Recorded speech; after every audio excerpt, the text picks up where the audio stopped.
오늘 말씀 제목을 복된 말씀의 심판 그렇게 잡았어요. 주제는 말씀은 이해의 대상이 아니다. 말씀 이해하면 부작용만 더 많습니다. 말씀은 심판받는 것입니다. 하나님의 말씀이잖아요. 하나님의 말씀을 내가 이해해서 뭐 하겠어요? 하나님의 말씀에는 내가 심판받는 것이죠. 근데 성탄 주일 예배까지 제목에 심판이라는 말을 넣고 많이 망설였어요. 몇 번을 바꾸다가 그냥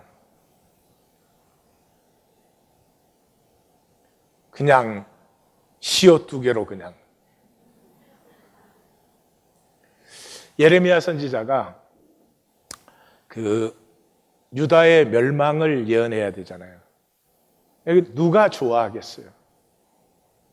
그래서 그 말씀을 전하지 않으려고 하면 또 가슴이 불붙는 것 같아서 전할 수밖에 없다. 그렇게 고백을 하죠. 그리고 그 유다의 멸망을 전하면서 너무나 눈물의 선지자라 그러죠. 너무 많이 울어서 내 머리통은 눈물통이 되었습니다. 하는데 그런 심령이에요. 성도님들이 뭘 잘못 사신 분들이 아니잖아요. 나름 열심히 살고 성실하게 살고 저라고 다르게 살았어요.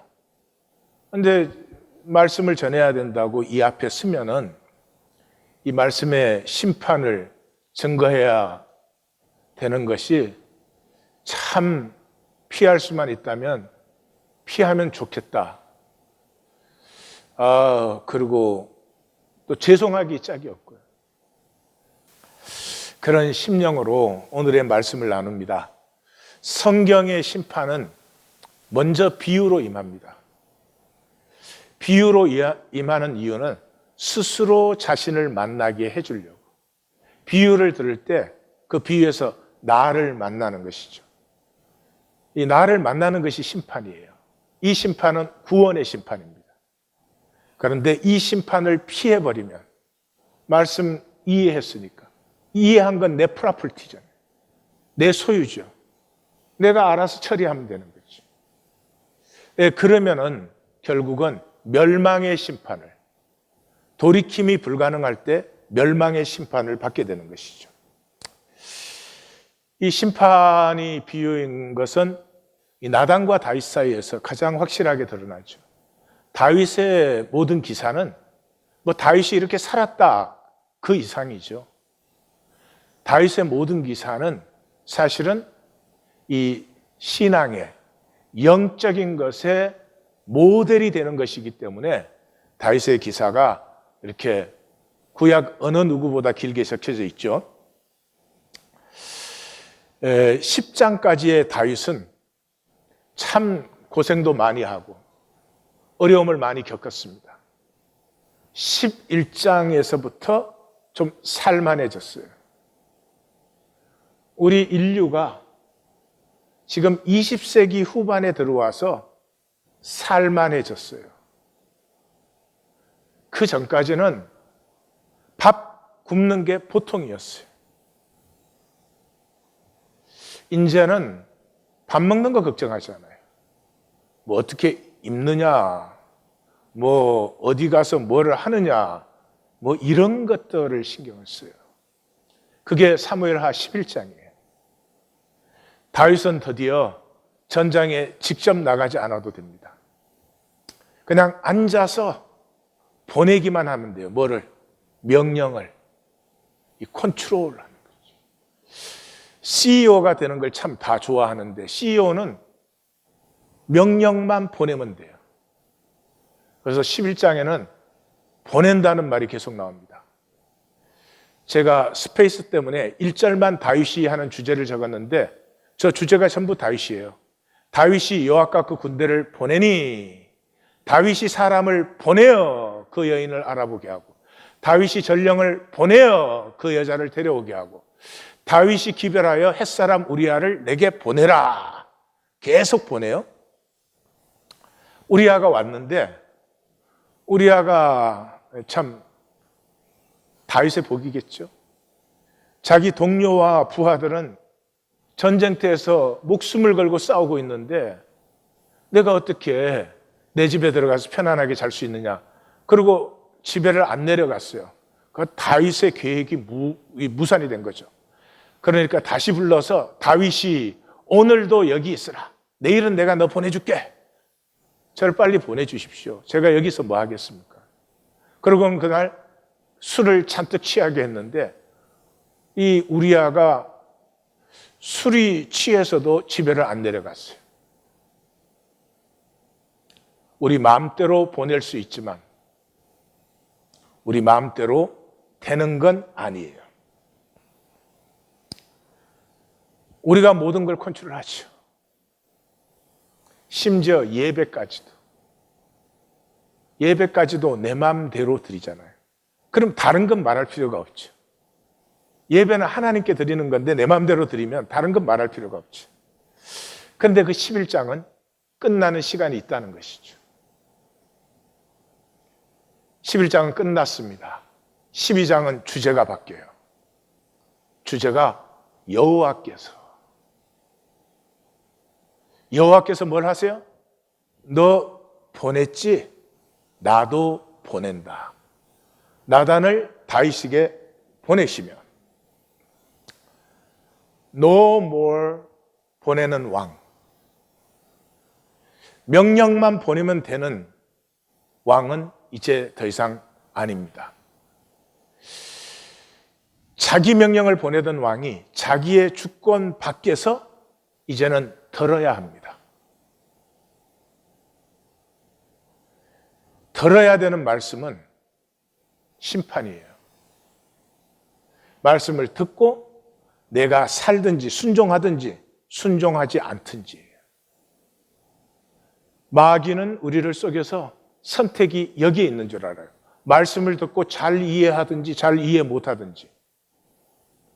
잘 이해하든 못하든 그건 아무 상관이 없어요. 아버지가 말하는데 3살짜리가 들었던 30살짜리가 들었던 그건 상관이 없어요. 말씀은 듣느냐 안 듣느냐. 여기에서 구원과 멸망이 나누어지는 것이죠. 그래서 마태는 벌써 13장의 천국 비유장에서 첫 비유를 마치고 나서 바로 딱 못을 박죠. 우리는 그 말씀을 마음을 둔하게 하고 눈을 감아서 보지도 듣지도 않는다. 그게 종교예요. 우리가 설교 들을 때 여러분들은 각각 나름대로 이해한다 이렇게 생각을 하시겠죠. 들으신 적 있으세요? 쉐마, 순종하신 적. 이 말씀을 들을 때 내가 순종해야 되겠구나, 살아야 되겠구나, 그렇게 들으신 적이 없을 것입니다. 왜냐하면 종교 자체가 그것을 위해 있는 것이니까. 종교가 뭐예요? 돌이켜 고침을 받을까 두려워함이라. 이 말씀 만나면 결단해야 돼요. 살든지 안 살든지. 그러니까 만나면 위험한 거예요. 그래서 머리로 이해하는 거죠. 그래서 하나님이 나단을 보냈어요. 뭐예요? 비유를 해요. 비유는 아주 간단한 비유예요. 한 사람은 부자고 한 사람은 가난하다. 그게 비유예요. 근데 부자는 양과 소가 심이 많으나 그거밖에 없어요. 하나님에게 이 부자는 no interest. 관심 대상 자체가 못 돼요. 그냥 양과 소가 심이 많으나. 그게 우리 자본주의 사회의 현대인의 삶이에요. 평생을 돈 많으려고 몸부림을 치는데 하나님이 이렇게 보시면 관심거리가 될 게 하나도 없어요. 관심거리가 딱 하나 있어요. 그게 테이크예요. 빼앗아라고 우리 번역은 돼 있어요. 그저 테이크하려고. 심지어는 가족 사이에도 테이크하려고. 이 테이크라는 말은 꽤 심각해요. 왜냐 그러면 이제 하나님이 다윗에게 선고합니다. 선고할 때 기브라는 말이 3번 나와요. 나는 너에게 주었다, 얼마든지 더 줄 것이다. 기브가 3번 나오죠. 근데 이제 가난한 사람을 얘기할 때는 이게 하나님의 가슴이 느껴져요. 이렇게 가슴이 사실 좀 미어집니다. 콧등이 시큰해져요. 아무것도 없고 자기가 사서 기른 작은 암양 새끼 한 마리뿐이라. 그냥 암양 새끼 한 마리다가 아니에요. 본문에 보시면 제가 스페이스 때문에 줄였지만 자기가 사서 기른. 그 양은 어떻게 생기는 거예요? 양이 양을 낳으면 생기는 거예요. 그런데 이 사람은 양이 없으니까 양 한 마리를 기르려면 사서 길러야 돼요. 그의 암양 새끼는 그와 그의 자식과 함께 자라며 그가 먹는 것을 먹고 그의 잔으로 마시고 그의 품에 누워 딸처럼 되었거늘. 하나님의 가슴이 부자 얘기할 때하고 다르게 가슴이 막 쏟아져 내리죠. 이 하나님의 긍휼이에요. 약한 자, 가난한 자를 보시면 하나님의 가슴이 그리로 흐르고 있어요. 잘난 자 아니에요. 능력을 휘두르는 자 아니에요. 읽어보시면 알겠지만은 이 사람은 원통하다 소리도 못하는 사람이에요. 그걸 하나님이 얼마나 대신 원통해 하는지 저 표현을 잘 보세요. 하나님이 얼마나 대신 억울해 하는지 그 얘기를 딱 들으니까 다윗도 두말할 것이 없이 느껴지죠. 그래서 노하여서 그 사람은 마땅히 죽을 자라 그랬습니다. 그랬더니 나단이 당신이 그 사람이에요. You are the man. 그리고 하나님의 선고가 이루어집니다. 이스라엘의 하나님 여호와께서 이렇게 시작돼요. 내가 너로 이스라엘 왕으로 기름을 부으려고 너를 사울의 손에서 구하여 주고 10년 도망다녔잖아요. 그 구해줬을 때 얼마나 그때 좋았겠어요? 이제 그 다 사라졌어. 새끼 밥 먹으니까. 새끼 밥 먹으면 그때부터 생명의 가치를 갖고 해야 될 텐데 인간은 어리석은 것 같아요. 사울의 손에서 구하여 내고 그 집을 내게 맡기고 이스라엘과 유다를 내게 맡겼다. 우리는 맡겼다라고 번역된 이것이 다 기브입니다. 너에게 주었다. 만일 부족한 것이 있으면 내가 너에게 무엇이라도 더 주었을 것이다. 그런데 어찌하여 내가 여호와의 말씀을 업신여겨? 어찌하여 간음했느냐 하지 않았어요? 어찌하여 나쁜 짓을 했느냐 하지 않았어요?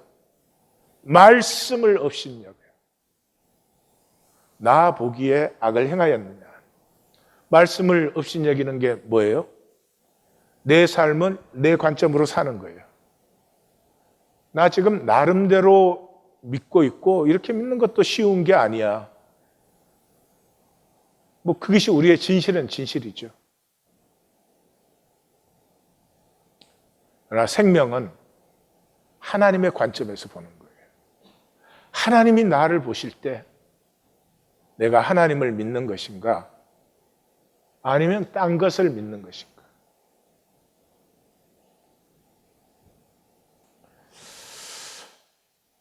선고하던 왕이 선고를 받습니다. 다윗의 아름다움은 여기에 있어요. 그 말씀이 선포되는 그 자리에서 바로 I have sinned against the Lord. 내가 여호와께 죄를 범하였나이다. 나단의 말씀도 바로 대언됩니다. 여호와께서도 당신의 죄를 사하사 당신이 죽지 아니하리니. 심판받은 다윗. 복은 심판받는 것입니다. 상식적인 얘기합니다. 내가 남편으로서 심판받지 않으면 늘 내가 꽤 괜찮은 것 같아. 상대방에 대해서 불만이 많이 생각이 돼요. 내가 심판받고 나면 내 부족함이 절절해져요. 상대방이 이렇든 저렇든. 우리는 말씀을 무시할 수 있는, 말씀을 처리할 수 있는 왕들입니다. 이제는 물어야 됩니다. 말씀을 들을 때마다, 말씀을 만날 때마다 심판받을 수 있는가? 이 말씀을 내가 얼마나 잘 이해했느냐, 요리했느냐, 핸들했느냐가 아니고 그 말씀에서 나는 나의 떡함을 만나는 것. 심판받으면 압니다. 내가 무익한 청지기에 내가 주장할 권리가 하나도 없어요. 아무리 잘한 것도 그게 은혜였지. 그게 지난주 말씀으로 하면 운이었어요. 내가 그런 자리에 있고 그런 조건이 주어졌던 거지. 내가 뭐 이렇게 별로 없어요. 다윗은 훌륭하고 윤리적이고 도덕적인 사람이 아니었습니다. 죄와 실족의 사람이에요. 블레셋에서 망명하였을 때는 데리고 있는 군대 다 먹여 살려야 되는데 어떻게 먹여 살려요? 이스라엘을 침공하면 자기는 영원히 이스라엘에 못 들어가게 되니까 블레셋이나 아말렉 촌을 침범해가지고 자기가 그 침범한 증거를 남기지 않기 위해서 젖먹이까지 다 죽였습니다. 그걸로 힘들죠. 그러니까 부자를 들어가서 재산과 아내를 빼앗았습니다. 그것뿐이겠습니까? 우리가 아는 성경의 무수한, 그러나 다윗의 얘기를 들으면 생명이 힘을 얻습니다. 다윗의 얘기를 읽으면 내 삶도 뭔가 새로워지는 것이 상상이 돼요. Engine for the imagination. 부족한 우리의 삶 속에서도 내가 죄인입니다, 부족합니다 하는 것을 고백함으로 말미암아 하나님과의 새로운 관계에 들어가는 이 다이내믹을 누릴 수 있는, 뭔가 가깝게 느껴지는 그런 얘기죠. 그 모든 그 매력, 다윗의 매력은 심판을 받은 것에 있어요. 이 사람 말씀이 임할 때마다 심판을 받습니다. 단 한 번도 도망가거나 피하거나 거짓으로 가리거나 하지 않아요. 그때 왕은 선지자 하나 죽이는 건 아무것도 아니에요. 죽이는 게 부담되면 쫓아내는 건 아무것도 아니에요. 그런데 심판받습니다. 자기를 직면하는 거죠. 나를 직면하면 돌이키게 되어 있어요. 거울을 봤는데 얼굴에 껌정이 묻어 있으면 세수하게 되어 있어요. 그래서 다윗의 이야기가 피어나는데 더욱 향기로워요. 뭐 하나 잘못한 것도 없고 아주 처음부터 끝까지 하나님 잘 믿고 잘 살았다. 그럼 무슨 얘기에 다이내믹이 있겠어요? 근데 이 처절한 그 자신의 그 죄악을 만나는, 여기에 생명의 향기가 열리죠. 생명은 나의 의로 이루어지지 않습니다. 하나님의 생명을 받았기 때문에 내가 그걸 뭐 좀 잘 살았다고 그 생명의 향기로, 그런 차원이 아닙니다. 돌이킴의 비밀이에요. 잠 못 살 수밖에 없는 우리의 마음과 가슴이 깨어질 때 그 속에서 피어나는 향기, 하나님의 형상에서 피어나는 향기, 아버지의 아들이라 일컬음을 감당치 못하겠나이다 해서 진정한 관계가 피어나지. 내가 뭐 아버지한테 손에 끼친 게 있습니까? 내가 잘못한 게 있습니까? 이 큰아들은 생명의 차원을 모르는 것이죠. 종교 생활은 이해하는 것입니다. 이해하는 건 아주 재밌어요. 또 이해를 잘하면 얼마나 잘난 척도 할 수 있습니까? 종교 생활은 말씀을 이해한다. 이해한다는 것은 내 프로퍼티, 내 소유로 만드는 것이. 생명 누림은 실제를 사는 것이. 근데 이 종교 생활에서 생명 누림으로 건너가는 것이 불가능해요. 우리가 갈 수 있는 게 아닙니다. 저는 목회 시작하고 3년 딱 하니까 이것을 이제 부딪혔는데, 뭐 금식하면서 기도하고 성도들에게 기도 부탁하고, 로마서 7장은 분명히 우리가 알아요. 로마서 8장을 얼마든지 해석할 수 있지만 로마서 8장의 실제, 누가 우리를 하나님의 사랑에서 끊을 수 있으랴는 이 실제는 아무도 못 누리면서 말로는 얼마나 멋있게 해대는지, 이걸 어떻게 건너가나 그걸 찾으려고 했어요. 그 다리를 찾으려고 했는데 다리가 없다는 걸 만났어요. 다리가 없어요. 건너갈 수가 없어요. 심판받으면 돼요. 오라, 나는 공고한 사람이로다. 이 사망의 몸에서 누가 나를 건져내리. 종교 생활을 하면 할수록 내가 점점 더 거짓되어가는 이 공고함을, 이 뜨악함을 만나면 되는 것이지, 내가 건너갈 수 있는 그런 차원의 것이 전혀 아니에요. 오늘 본문은 포도원 농부의 비유인데, 포도원 비유는 선지자들의 favorite parable, 선지자들이 가장 좋아하는 비유 중에 하나예요. 제가 몇 개 적어놨습니다. 이 포도원 비유의 핵심은 소유권이에요. 소유권. 소유권이 뭐예요? 하나님 가치. 모든 것은 하나님이 창조하신 하나님의 소유예요. 우리는 소유할 수도 없고 우리는 소유할 필요도 없어요. 내가 소유한 것만큼 내 문제예요. 내 몸, 내 것이 되면 병이 많이 생기실 거예요. 자식이든 돈이든 내 소유가 되면 반드시 문제입니다. 그게 불안과 염려와 근심을 만듭니다. 소유할 수 없고 소유할 필요 없어요. 모든 것은 은혜예요. 창조가 은혜예요. 그러면 누리면 되죠. 누린다는 말을 다른 말로 하면 잘 관리하는 거예요. 관리한다는 말은 내가 그것을 섬겨서 그것이 활짝 피어날 때 내 생명의 기쁨과 장성함을 누려요. 그래서 인자는 섬기려 하고 자기 목숨을 많은 사람의 대속물로 내어준다. 이게 창세기 1장이에요. 그런데 이 섬김의 관리는 복이 없으면 할 수가 없어요.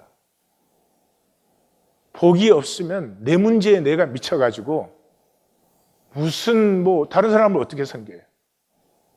평생 살아보지를 못해요. 왜 사는 건 이렇게 힘든가? 하나님 왜 이런 삶을 나에게 주셨나? 이렇게 생각을 하지, 자기가 누리지 않고 누려본 적이 없으면서. 그래서 사람을 창조하시고 가장 먼저 한 게 복을 주셨어요. 복된 사람은 다스릴 수 있어요. 다스린다는 말은 섬김으로 피어나게 해주는 거죠. 그래서 우리는 소유주가 아니에요.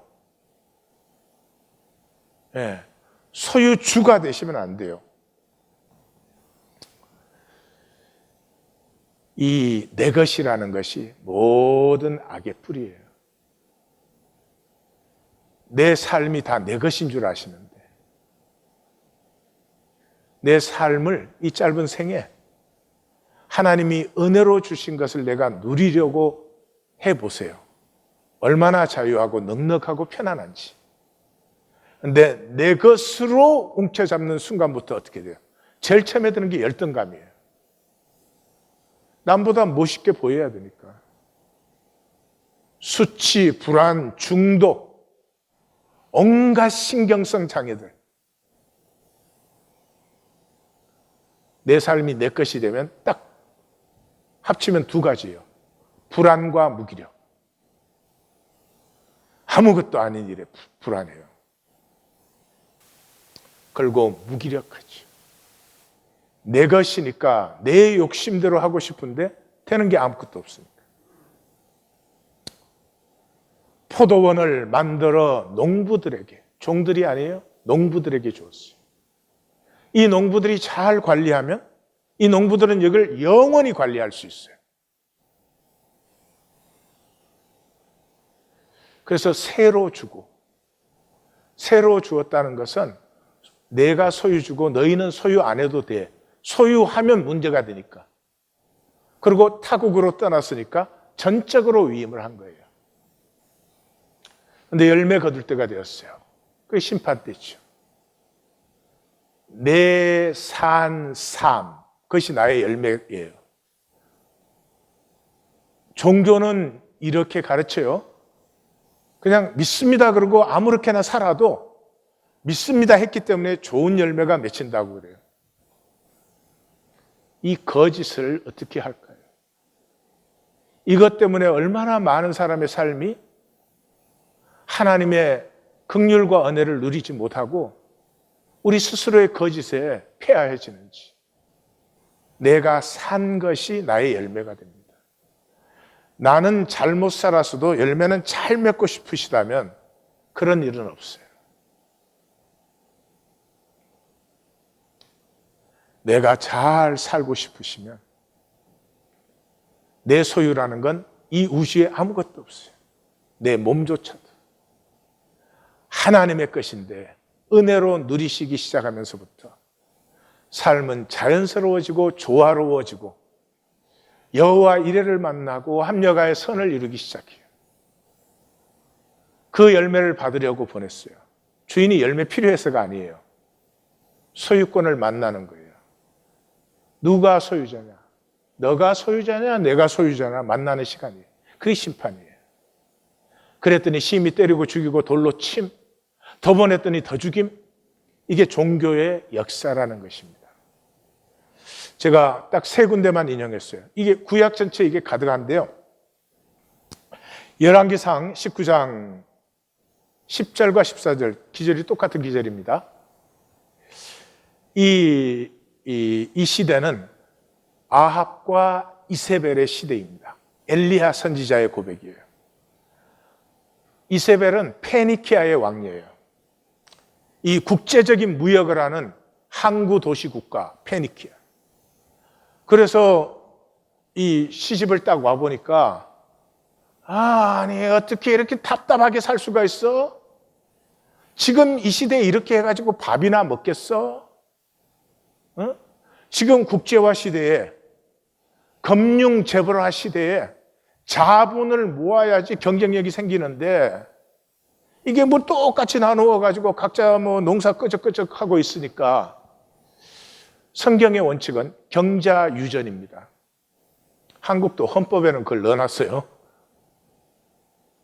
땅은 농사 짓는 자의 것이라는 거예요. 왜냐하면 땅을 똑같이 나누었으니까.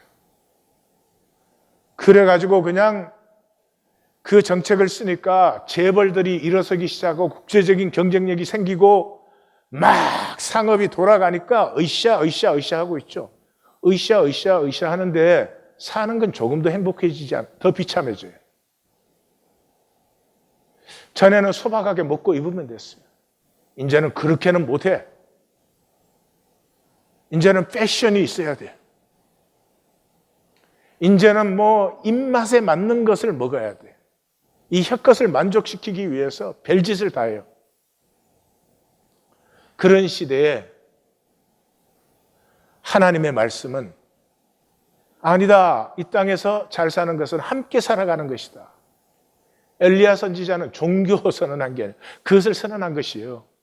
내가 만군의 하나님 여호와께 열심히 유별하오니 이는 이스라엘 자손이 주의 언약을 버리고 오경의 핵심이 레위기예요. 레위기가 뭐예요?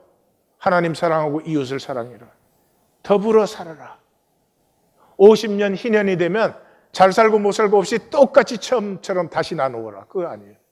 주의 제단을 헐고 칼로 주의 선지자들을 죽여 싸우며 오직 나만이 남았거늘. 안 보이죠. 이런 시대는. 7천 명이 있지만 안 보이죠. 그들이 내 생명을 찾아 빼앗으려 하나이다. 역대하 36장은 솔로몬 성전 종교의 총결론을 얘기하는 거예요. 하나님 여호와께서 그의 백성과 거하시는 곳을 아끼사 부지런히 그의 사신들을 보내시니까 말씀을 보내신 거죠. 말씀을 보내어 이르셨으되 그의 백성이 하나님의 사신들을 말씀을 비웃고 그의 말씀을 멸시하여. 다윗에게 네가 내 말씀을 업신여겼다 그랬죠. 똑같은 단어예요.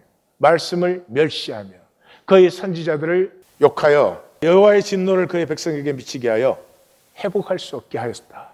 그래서 이제 유다는 멸망하고 바벨론으로 잡혀간다. 이것을 스데반은 구약 종교를 다 요약해서 한마디로 말하죠.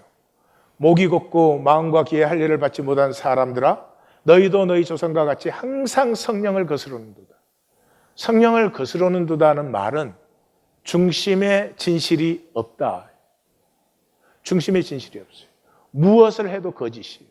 예배를 드려도 거짓, 찬송을 해도 거짓, 기도를 해도 거짓이에요. 그걸 스스로 몰라요. 하나님과의 교통은 진실밖에는 되지 않아요. 거짓으로 어떻게 하나님과 교통이 돼요? 근데 우리는 100% 진실일 수 없잖아요. 그래서 중심의 진실이 있어요. 겨자씨만 해도 내 중심만큼은 하나님과 통하고 있어야 돼요. 근데 여기에 엉뚱한 것이 들어있으면 종교 생활은 할 수 있죠. 종교는 흉내내는 것이니까. 실제는 누릴 수가 없죠. 너희 조상들이 선지자들 누구를 박해하지 아니하였느냐? 의인이 오시리라 예고한 자들을 그들이 죽였고 이제는 너희가 그 의인을 잡아준 자요 살인한 자가 되었다. 종교는 정리를 해보십시다. 생명 누리라고 하나님의 생명을 우리에게 주셨어요. 누리라고. 하나님의 생명의 능력은 마귀가 통치하는 이 세상, 마귀가 통치하니까 지옥이죠. 지옥에서도 생명을 피울 수 있는 게 하나님의 형상, 하나님의 생명이에요. 그런 도전을 주셨어요. 근데 아비우스리 도전을 받으려면 힘들어요. 편안하려고 하는 사람은 절대로 살 생각도 할 수가 없어요. 편안하면 썩는데 생명은 도전에서 아름다워지죠. 그죠? 그래서 모든 얘기는 어려웠지만 그것을 이렇게 넘어섰다. 이게 아름답지. 태어날 때 편안하게 태어나서 자라날 때 편안해가지고 공부도 편안하게 하고 편안하게 살다가 편안하게 죽었다. 감동이 되죠. 그죠?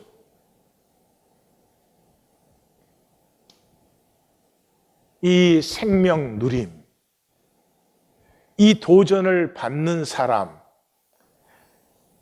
하나님의 생명으로 만유를 섬겨서 피워내는 이 도전을 받는 사람에게는 하나님이 성령과 은혜와 은사를 물붓듯이 부어주실 텐데 이걸 내 소유로 전락시켜서 내 삶이야. 내 삶 되면 어떻게 돼요? 오로지 편안한 것밖에는 바랄 게 없어요. 문제 안 생겼으면 좋겠어요. 염려 걱정 안 했으면 좋겠어요. 이 도전이 염려 걱정이 되는 거죠. 그래서 성경은 종교와 싸우는 책이에요. 그럼 뭐예요 핵심이? 긍휼로 하나 되어라. 이게 성경이에요. 구약에 역사서가 12권이잖아요.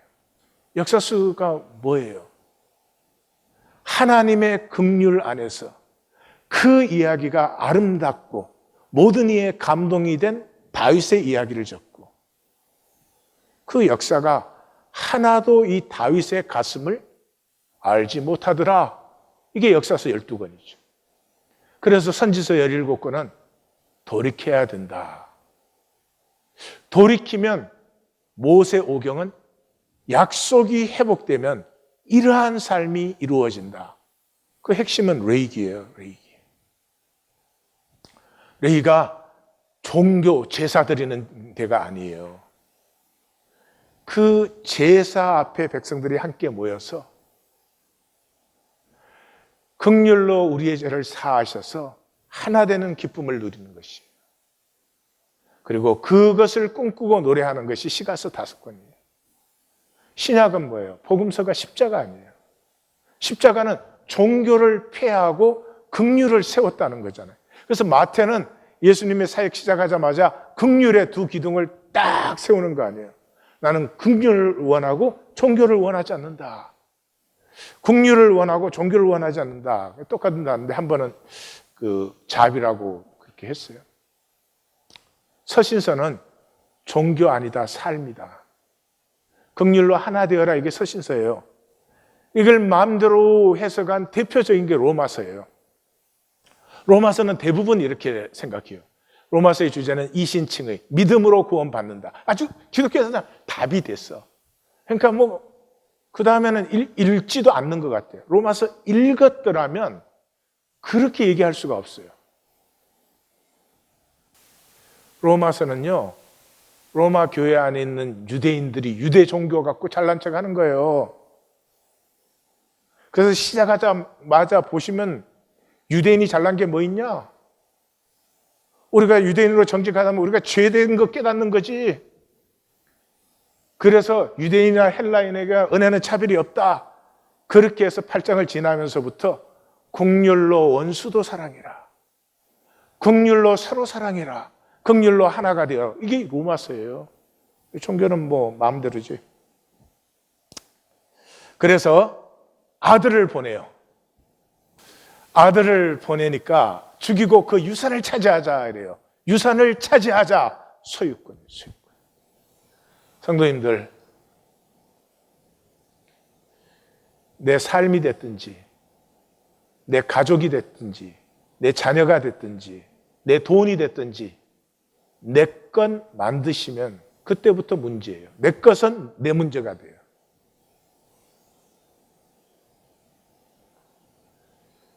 지혜는, 마녀는 하나님의 것이고 은혜로 마음껏 누리려는데 누리지는 않고 내 손에 움켜잡으려고 광분을 하게 만드는 게 이 세상의 삶이에요. 속지 마십시오. 아들을 보낸 것은 돌이킴을 위해서죠. 존대하리라. 하나님이 벌거벗고 우리에게 오셨어요. 그럼 그 앞에서 뭐를 해요? 환영식 해드려요? 껍질로 둘러싸던 내 삶이 벌거벗은 하나님을 딱 만나는 순간에 더 이상 가릴 수 없죠. 벌거벗어지죠. 성탄은 고요히 나를 만나고 직면하는 시간이에요. 복음이 뭐예요? 회개하라, 천국이 가까워. 제 생각에는 신약 성경도 필요 없어요. 이 말 한마디면 되잖아요. 우리가 마귀에게 속아서 지옥을 사니까 천국을 네 발 앞에 갖다 놨다는 거예요. 가까웠다, 지금 at your feet. 너 발 앞에 갖다 놨다. 들어가기만 하면 돼요. 침노하라는 거예요. 침노하라는 것은 자격이 없는데 들어가는 걸 침노라고 해요. 그러니까 자격 없어도 무조건 들어와라는 거예요. 이 이상 어떻게 기쁜 소식이 있을 수 있어요? 근데 안 들어가요. 왜 안 들어가요? 들어가면 내 거 끝나니까.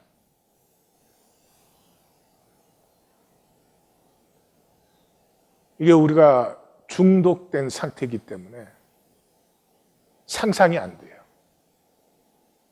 하나님을 진정한 주님으로 모시고 이 모든 것이 하나님의 창조요, 하나님의 권리인 것을 내가 받아들이고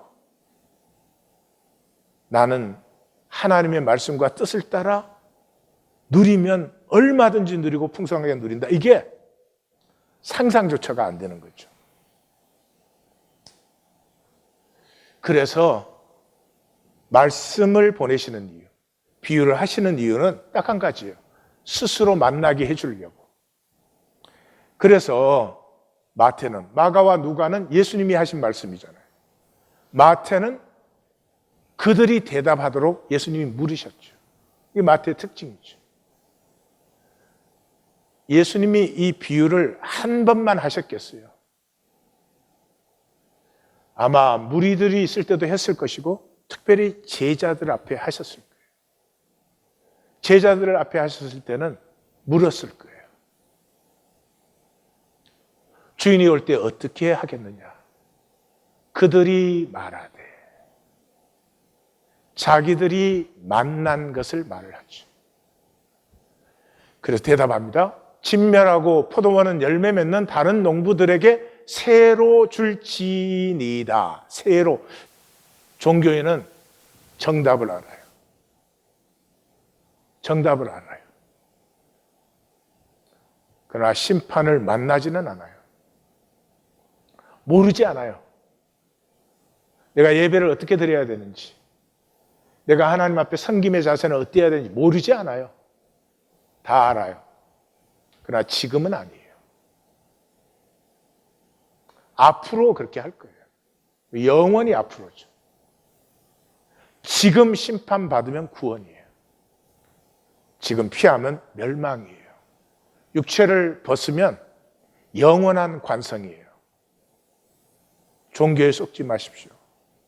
내가 살아오던 그 삶이 육체를 딱 붙는 순간부터 그대로 영원히 계속돼요. 내가 이때까지 이렇게 살아왔는데 육체를 딱 벗으면 천사가 돼. 천만의 말씀입니다. 그런 것은 생명이 없습니다. 그건 거짓입니다. 말씀이 임할 때 심판을 받으세요. 그래서 마태는 천국 비유를 시작하면서 첫 번째 비유가 딱 끝나자마자 너희는 안 듣는다. 귀는 둔하고 눈은 감았어. 왜냐 그러면 보고 들으면 돌이켜 고쳐야 되니까. 고치기 싫어요. 죽기보다 싫은 거예요. 내가 평생에 열심히 살아온 삶이잖아요. 이것으로 나를 가꾸고 이것으로 나를 지키고 이것으로 관계하고 살았는데 이 나를 포기하라. 그게 복인데 상상도 안 되고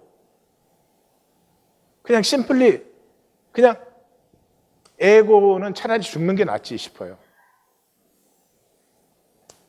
사실 종교는 원하는 사람은 없어요. 종교는 다 거짓인 줄 알아요. 제가 전도사 때 보니까 그러더라고요. 막 장로석 따로 있고 뭐 예배 탁 끝나면 장로님들 나와서 잘 인사하고 그래요. 그럼 사람들이 다 뭐 장로님, 권사님 뭐 이래요.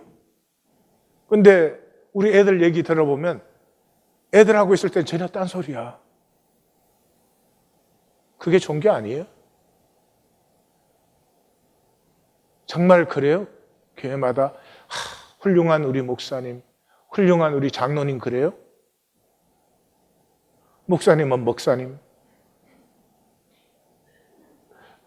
장로님은 잔소리를 길게 하는 분들. 그런데도 왜 종교생활을 해요? 쏘가서 그래요. 쉽게 보여요. 쉽게 보여요. 쉬운 게 아닌데. 공부 같은 거예요. 저는 중고등부 사역을 12년을 했잖아요. 그런데 이제는 그 나하고 배운 애들이 이제 50대 뭐 50대 중반 이래요. 근데요. 공부는 성적이 아니에요. 성적은 중요하지 않아요. 공부를 하는 것은 중요해요. 제가 보니까 제일 잘 된 애들이 누구냐 그러면 성적도 못 올리면서 꾸준히 하는 애들. 걔들이 다 잘 살고 있어요. 그렇죠? 학생이면 공부하는 거예요. 어려워도 공부하는 거예요. 근데 요령 부린 애들은 보면은 지금까지도 요령을 부리고 있어요. 지도 힘들고 식구들도 힘들고. 이 긍휼의 뿌리는 꿈이에요. 긍휼이라고 하는 건 윤리를 말하지 않아요. 뭐 착하고 선해라 이런 것이 아니고 생명에 의해요. 생명의 특징이에요. 이 부모는 자식을 보면 그냥 긍휼이 솟아나잖아요. 생명의 특징이에요. 근데 이 긍휼은 꿈에서 피어납니다. 꿈이 없는 사람은 절대 긍휼로 살 수가 없어요. 그 긍휼은 감사에서 피어나요. 이 감사를 열 수 있는 것이 질문이에요. 그래서 긍휼은 꿈을 꾸게 해요. 부모는 자식에게 꿈을 꾸지 않아요.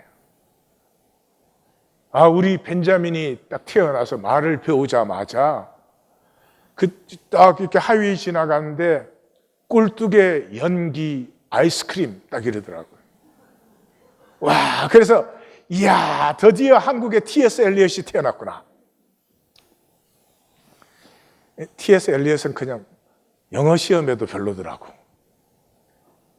부모의 그 특징이 뭐예요? 꿈을 갖는 거 아니에요. 그래서 긍휼의 사람은 두 가지 기도예요. 주님의 기도. 온 세상이 우리 되게 하옵소서. 그 다음에 신원의 기도.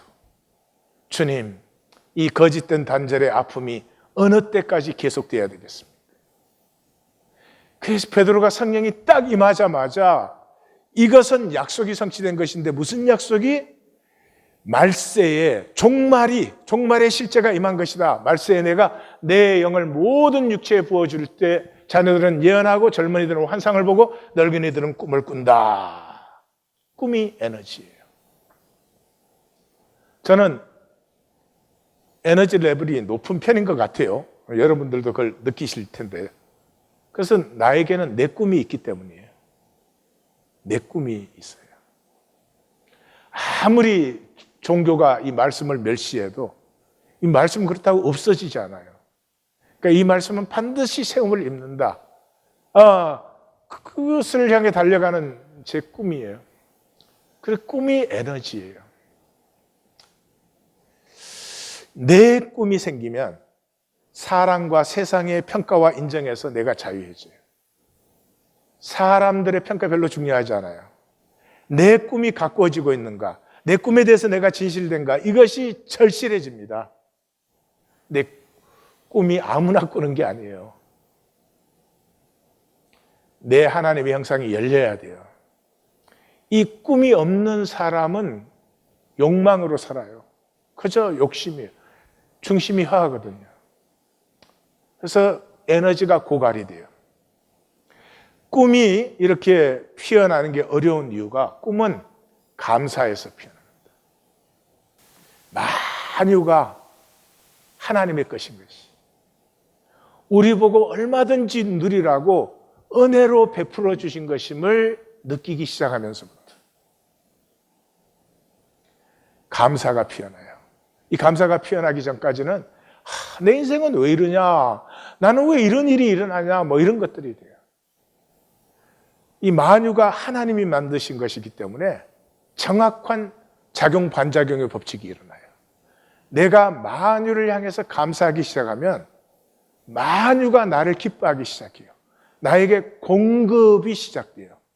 그래서 여호와 이레를 만나고 합력하여 선이 이루어지고 그러죠. 하나님이 우리에게 보시는 건 잘 살았느냐 못 살았느냐 아니에요. 내 생애의 겨자씨만큼이라도 이 만유가 하나님의 것인데 은혜로 내게 허락된 것이라는 게 딱 느껴지기 시작하면 그때부터 생수의 강이 열려요. 이 감사를 열어내는 것이 질문이에요. 에고와 세상 거짓을 대적하는 거죠. 감사라는 게 뭔가 내 뜻대로 내 마음대로 된 것에 대해서 감사한 줄 아는 이런 거짓이, 그리고 나의 깊은 곳에서부터 진실을 길어 올리는 질문이 열릴 때 만유가 나에게 선물이구나. 해가 있는 것이, 달이 있는 것이, 바람이 부는 것이, 나무가 있는 것이, 파도가 밀려오는 것이 은혜라는 것을 보기 시작해요. 그래서 이 질문에서 모든 새로움이 열려요. 모든 발견, 발명, 진보, 혁명이 다 질문했어요. 그래서 질문 잘하는 아이가 그래서 학업도 우수한 거죠. 질문하지 않는 삶은 오로파일럿이. 오로파일럿은 질문을 할 줄 모르고 계산을 해요. 그 상황에 이게 손해냐 이익이냐. 끝에 가서 보면은 똑같아요. 아무리 이익을 챙겼어도, 아무리 손해를 봤어도 똑같아요. 그걸 아셔야 돼요. 내가 아무리 이익만 받고 싶어도 이익을 보면 손해를 볼 때가 오는 거고, 손해를 보면 이익을 볼 때가 와요. 그걸 자기가 억지로 만든 줄 알아. 놔두면 훨씬 더 잘 통할 텐데. 이 질문을 던지기 위해서는 내가 더 이상 불행의 종로로 가지 않겠다는 용기가 있어야 됩니다. 용기가 필요합니다. 자기 수준에서 시작하십니다. 또 질문을 하면 멋있는 질문을 하려고 항상 자기를 나누지 못하고 자기를 보이려고 사람에게. 그래서 가장 귀한 것을 개와 돼지에게 던져준 꼴이들. 아니, 자기 질문을 하세요. 자기 질문, 내 질문. 모르겠어요. 성도님 질문입니다. 왜 오늘 또 설교가 기냐? 다음 주에는 질문이 좀 자라서 오늘 또 기냐? 그 다음 주에는 또 기냐? 그래도 정직한 자기 질문은 반드시 자라고 피어서 내 중심에 있는 겨자씨보다 작은 하나님의 형상의 씨앗을 열리게 만드는 것입니다. 나눔 가이드. 예수님을 믿는 것은 심판을 받은 것입니다. 나는 마귀 세상을 따라 살았고 하나님의 뜻, 말씀을 따르지 않아 지옥 형벌이 마땅함을 만난 것입니다. 예수님의 십자가에서 죄로 죽을 나를 자기 죽음으로 품어 나를 살게 하신 긍휼을 만났습니다. 이제 나는 심판 지난 종말의 반전을 삽니다. 단절 지나 하나 된 우리를 삽니다. 세상에 사는데 세상에서 하나님 나라를 삽니다. 이것이 그리스도인이고 이것이 구원받은 성도의 삶입니다. 오늘 성령 안에서 나누어 보십시다. 기도하십시다.